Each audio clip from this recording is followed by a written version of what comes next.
Sense of smell. You smell things with your nose. Each time you breathe in, new scent particles brush past the nasal mucosa deep inside your nose. The nasal mucosa are connected directly with your brain by a short nerve, so that you perceive scents almost immediately.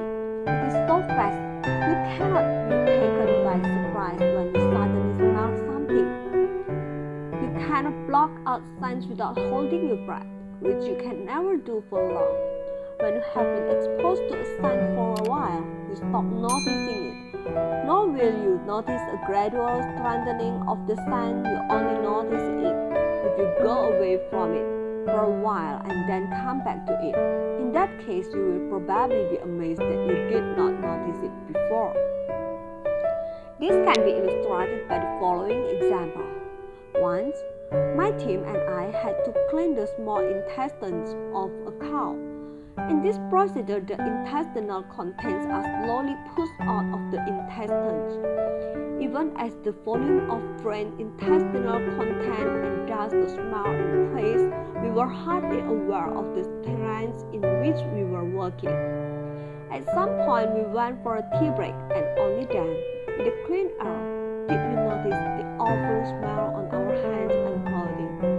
When we went back to work, the stench was almost unbearable. But after a few minutes we were again oblivious to it. It is possible for a strong smell to cause nausea. In that case, you remain focused on the smell and continue to perceive it. Since you have to keep breathing, you cannot help but perceive scents. This is no way to block them out. You perceive scent immediately and classify it as distasteful or tasteful, pleasant or unpleasant. Scent strongly influence your judgment. Your experience tells you that bad things or things that you dislike always smell. Volcanoes, rotting food, and toxic substances all have a foul smell. Natural substances that are good for you are not perceived as smelling bad. In this way, your sense of smell forms one of the foundations of your moral judgment. The sense of smell thus helps you to distinguish between good and evil. People can distinguish about 2,000 scents, from roses and chamomile to the smell of horses, goats, and cows, from milk, wine, cola, and beer to wood, cement, asphalt, and stone, and so on. You recognize the scent of a fresh spring day or a scorching summer afternoon. You can distinguish the particular smell of a Tuscan village, a pit bog, a bookline study, or a sick bay. You can also smell someone's mood.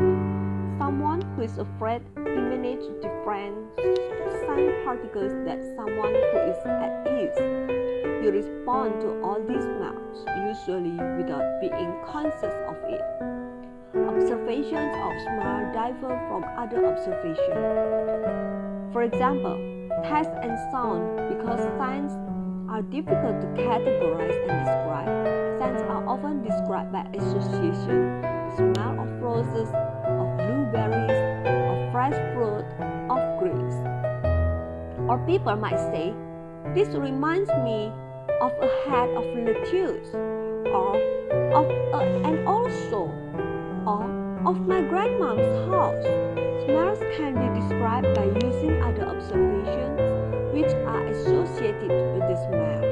It is possible to determine the chemical composition of a scent, and in many cases, it can be synthesized. Many of our perfumes and artificial scents, often called flavoring, are made chemically.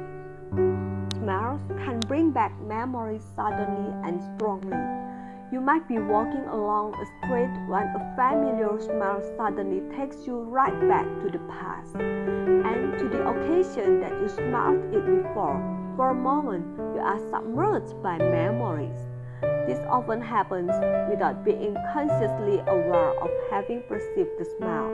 Scents and smells can affect you more strongly in this way than observations made with your other senses.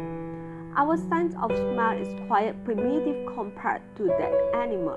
A dog's sense of smell is in a million times more sensitive than ours. A dog has no trouble smelling the fear of the passerby and responds directly.